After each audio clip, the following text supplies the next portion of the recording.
Hello everyone, welcome back to our channel. आज मैं आपको सिखाने वाला हूं एनालिटिकल पैराग्राफ की ऐसी ट्रिक्स दूंगा मैं आपको जिसके हेल्प से ना आप अपने एग्जाम के अंदर फुल मार्क्स स्कोर करने वाले हो। फिर चाहे से कैसा भी क्वेश्चन आए, पाई चार्ट का क्वेश्चन आए या फिर आपके पास में ग्राफ का क्वेश्चन आए, तो आज आपको है ना जितने भी डाउट्स हैं इसके वो सब कुछ क्लियर हो जाएंगे, क्योंकि आज मैं आपको ऐसी ट्रिक्स दूंगा, ऐसी कुछ आपको वर्ड्स दूंगा जिनको कि आप यहां से कॉपी करके अपने एग्जाम के अंदर पेस्ट कर देना, आपको फुल मार्क्स गारंटीड मिलने वाले हैं। और यहाँ पे जो एनालिटिकल पैराग्राफ है ना, ये आपके एग्जाम के अंदर पूछा जाता है, 5 नंबर में पूछा जाता है और आपको इसके लिए लिखने होते हैं 100 से 120 वर्ड्स। ठीक है, ये तो हो गया क्वेश्चन की क्या आएगा क्वेश्चन में।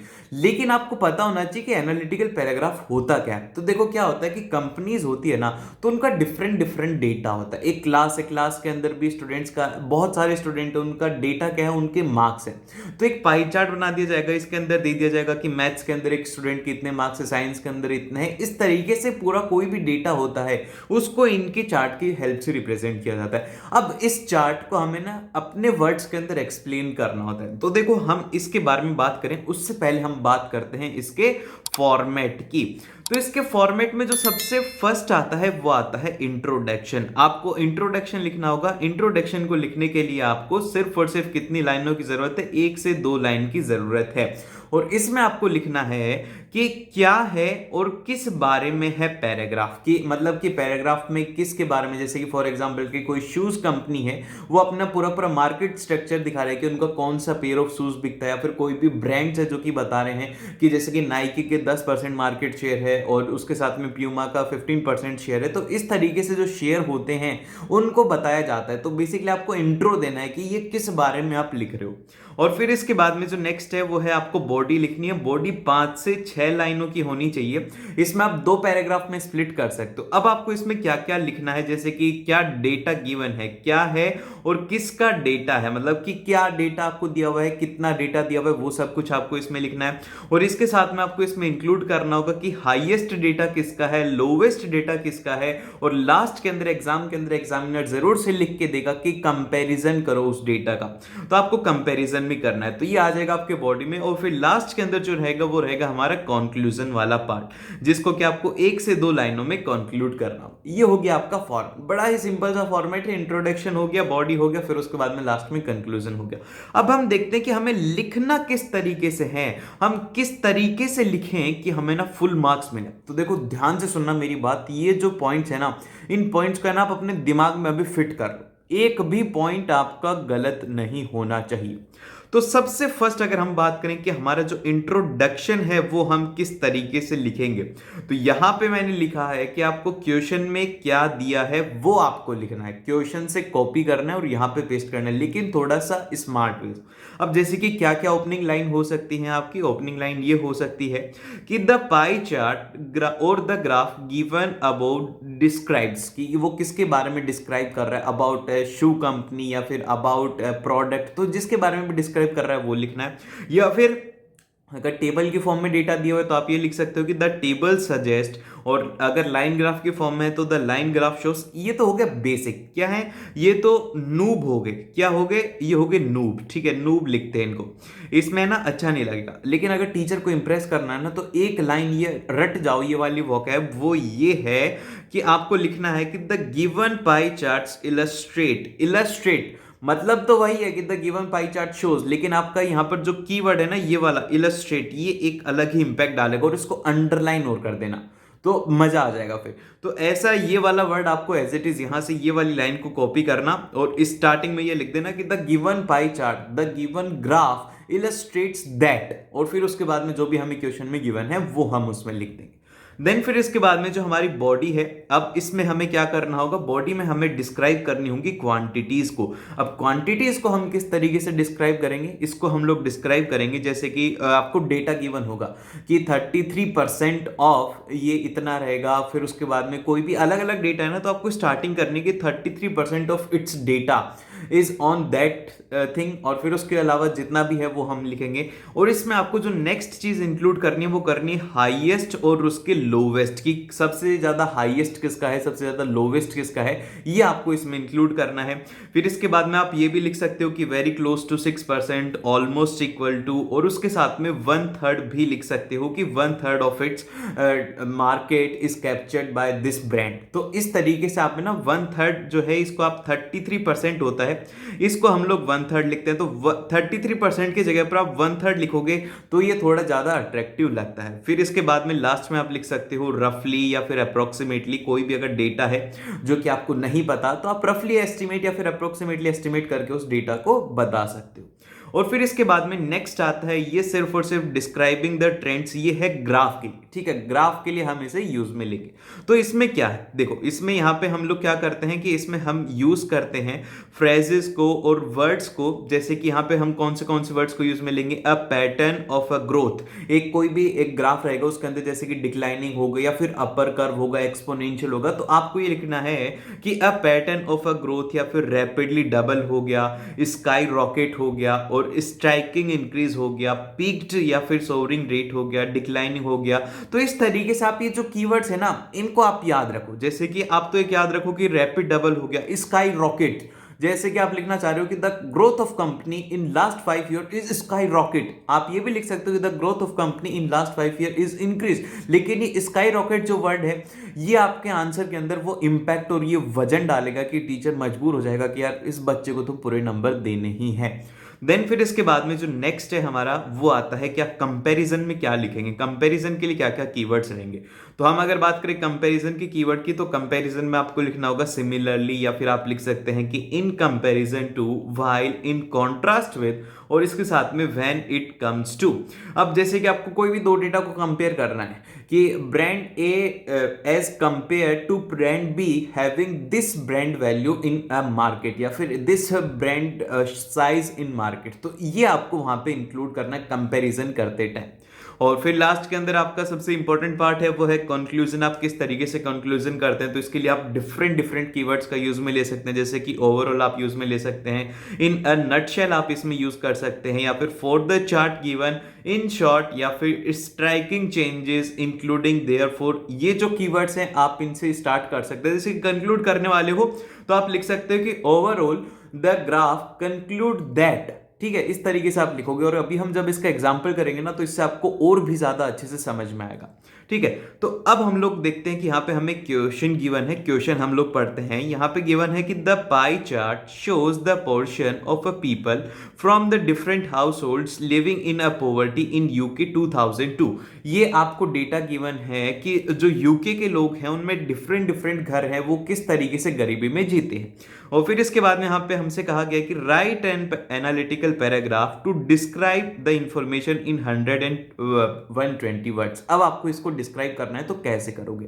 तो देखो सबसे पहले तो हमारा क्या लिखेंगे, हम इंट्रो लिखेंगे। तो इंट्रो में हम हमारा इंट्रो किस तरीके से स्टार्ट करेंगे, तो वो जो मैंने लाइन बताई थी ना कि the given pie chart illustrates, वहां से हम लोग इसे स्टार्ट करें। तो देखो हमारा ये जो इंट्रो है वो यहां पे इस तरीके से रहेगा कि the given pie chart illustrates, ठीक है, ये हो गया हमारी पहली लाइन जो कि हमें पता थी।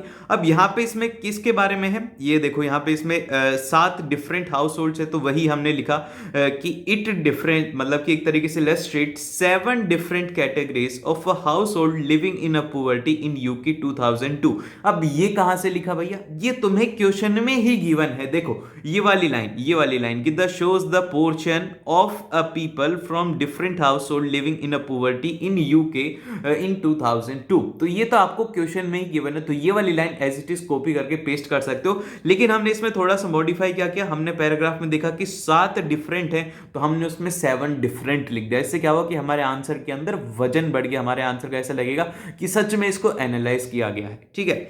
अब ये तो हो गया हमारा इंट्रो का। देन फिर इसके बाद में हम लोग बात करते कि हमें बॉडी जो है उसमें क्या क्या पॉइंट्स लिखने, कैसे पॉइंट लिखना है। तो देखो सबसे फर्स्ट आपको है ना ये जो पाई चार्ट गिवन है इसको एनालाइज करो, इसमें निकालो कि हाईएस्ट डेटा किसका है और फिर उसके बाद में निकालो कि इसमें लोवेस्ट डेटा किसका है। तो अगर हम देखें कि इसके अंदर हाईएस्ट जो डेटा है वो है 26%, तो 26% हो गया इसमें हाईएस्ट डेटा।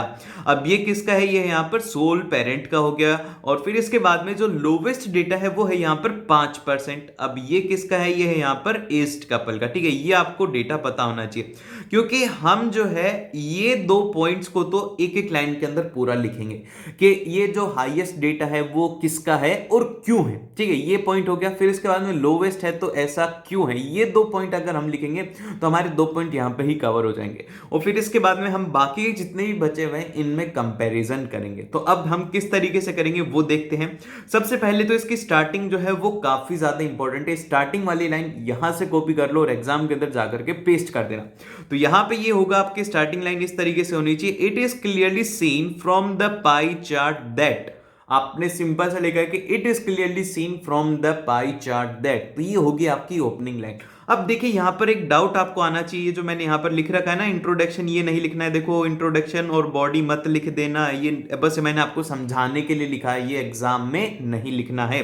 और जब आपका इंट्रोडक्शन हो जाए देन फिर इसके बाद में आप इसके बीच में एक लाइन का गैप छोड़ सकते हैं और इसके बीच में भी एक लाइन का गैप छोड़ सकते हैं और इनको पैराग्राफ में लिखने की कोशिश करना। ठीक है, समझिए ये बात, ये मत लिख देना इंट्रोडक्शन बॉडी, ये नहीं लिखने की जरूरत है। देन फिर इसके बाद में आप इसको अब किस तरीके से लिखेंगे वो देखते हैं एक बार। नेक्स्ट वाला हमारा फर्स्ट डेटा हम लोग इसमें लिखेंगे डेटा के साथ में, वो ये रहेगा कि 26% of total poverty stricken households are those of a sole parents. कि जो 26% जो पॉवर्टी है वो सीधा का सीधा किनको जा रही है, वो जा रही है सोल पेरेंट को। देन फिर इसके बाद में हम लोग नेक्स्ट देखते हैं। इसमें नेक्स्ट पॉइंट ये है कि single peoples without childrens accounts for the second highest portion with 24%।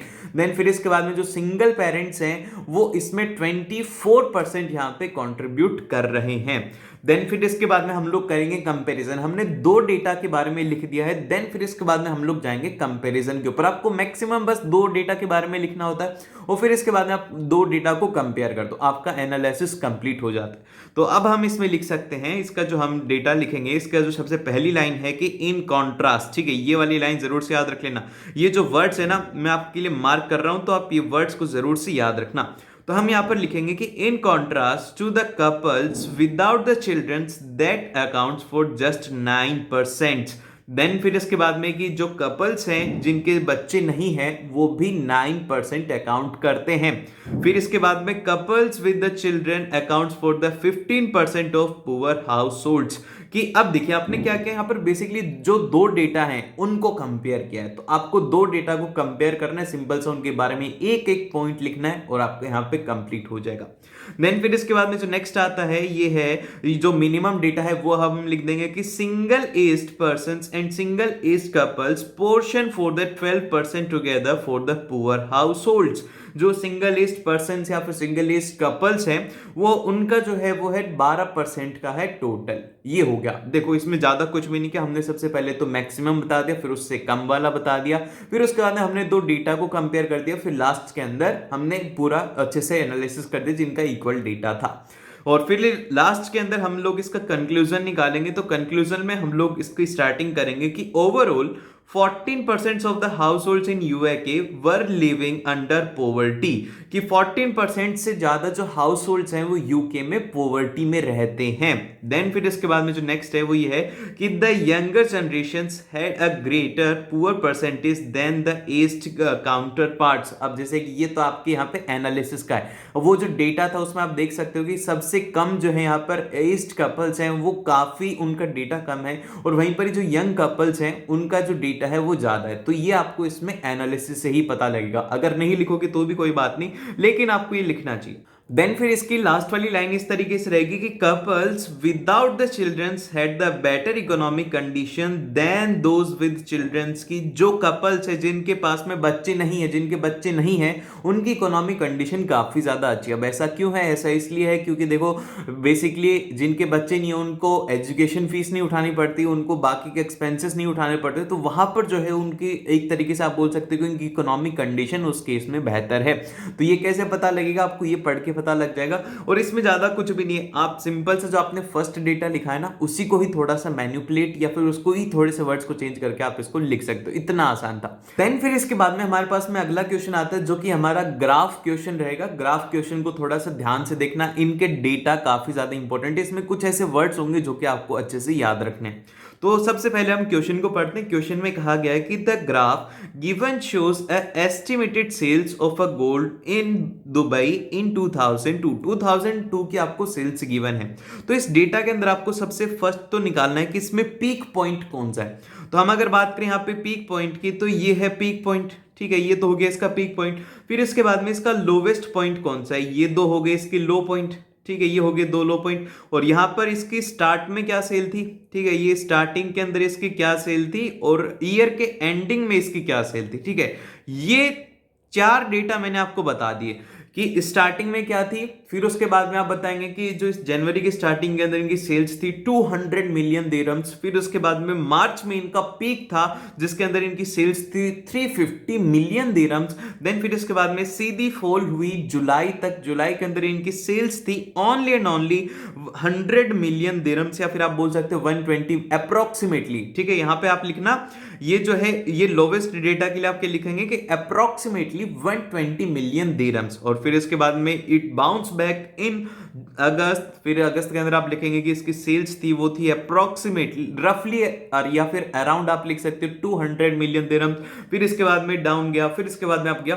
तो ये मैंने आपको बेसिक ओवरव्यू बता दिया कि आप इसमें क्या लिखेंगे। अब हम देखते हैं कि हम किस तरीके से इसको लिखेंगे। तो आप जब भी आपको पैराग्राफ का क्वेश्चन आए तो इसमें देखना कि स्टार्टिंग कहां से हो रही है, फिर इसका पीक टाइम कब गया था, फिर इसका लोवेस्ट टाइम कब गया था और इसका एंड कहां पे हुआ था।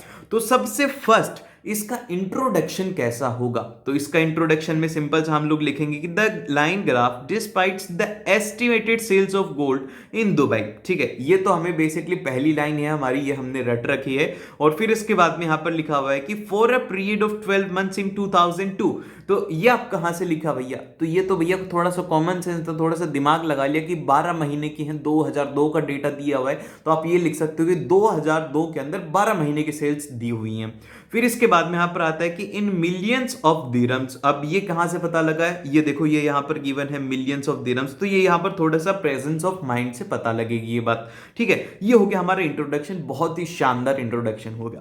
देन फिर इसके बाद में हम लोग लिखते हैं स्टार्टिंग कैसे हुई थी, ठीक है। मैंने आपको बताया था ना कि स्टार्टिंग वाला पॉइंट है वो भी काफी ज्यादा इंपॉर्टेंट है। तो यहां पे आप लिखेंगे कि in January 2002 the sales of stood at 200 million dirhams. It steadily increased. अब देखिए यहां पर ये जो वर्ड्स इट स्टेडली इंक्रीज्ड, ये वाला जो वर्ड है ये जरूर से मार्क कर लेना कि इट स्टेडली इंक्रीज्ड थ्रू, ठीक है। It steadily increased through the next month and peaked to 350 million dirhams. ये यहां पर जो है ये वैल्यू स्टेडली एकदम से इंक्रीज करी, या फिर आप बोल सकते हो कि the value directly skyrocket to 350 million dirhams. और फिर इसके बाद में in the third month of the year, third month of the year बोल सकते हो या फिर इन मार्च बोल सकते हो, लेकिन ये जो है ये थर्ड मंथ ऑफ ईयर आप लिख सकते हो क्योंकि इसे एक थोड़ा अच्छा जो वजन वाली बात है वो यहां पे होती है।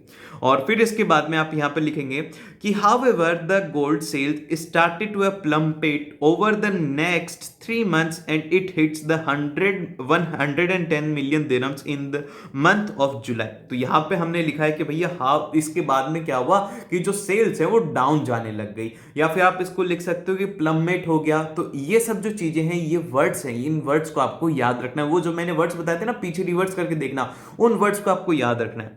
फिर इसके बाद में यहाँ पे जो नेक्स्ट है कि अनएक्सेप्टेडली द सेल्स डबल्ड इन अगस्त, और सेल्स जो थी वो डबल हो गई अगस्त में, before coming down to the same level as in July for the month of September. फिर इसके बाद में आप बोल सकते हो कि जो सेल्स थी अनएक्सेप्टेडली डबल हो गई, क्यों हुई पता नहीं क्यों हुई, फिर इसके बाद में फिर से वो डाउन होगी, और फिर इसके बाद में नेक्स्ट में लिखा हुआ है कि for the next 2 months of the year the gold sale levels of 180 million dirhams and then slightly increased in December. तो ये बेसिकली पूरे डेटा का हमारा ओवरव्यू हो गया, जो कि हमने यहाँ पे देखा था ना कि सबसे पहले वो डाउन थी, फिर उसके बाद में अप हुई। तो यहाँ पे ये डेटा आप देखोगे तो ये यहाँ पे डेटा है अप्रोक्सीमेटली 110, और फिर यहाँ पर है इसका डबल, तो डबल हो गया डेटा। तो ये डबल आप वर्ड लिखोगे तो ये अच्छा रहेगा।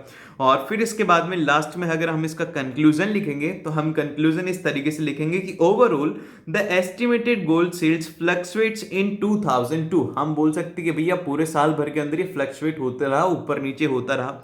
And the sales were the highest in the month of March, और हाईएस्ट किस में था, वो था मार्च में। And lowest in the month of July and September, और जो सबसे लोवेस्ट था वो था जुलाई और सितंबर में। ये होता है कंक्लूजन में आपको कंक्लूड करना। और फिर इसके बाद में यहां पर आता है कि the sales at the end of the year were almost the same as there were in the beginning of the year, कि स्टार्टिंग में जितनी सेल्स थी उतनी ही साल के एंड में थी। तो ये था आपका पूरा एनालिटिकल पैराग्राफ। और अगर आपको लेटर राइटिंग का भी देखना है तो आपको वीडियो का लिंक मिल जाएगा, वहां से जाकर के आप लेटर राइटिंग भी देख सकते हो। मिलते हैं आप लोग उस नेक्स्ट वीडियो में। अगर आपने सब्सक्राइब नहीं किया तो सब्सक्राइब करो।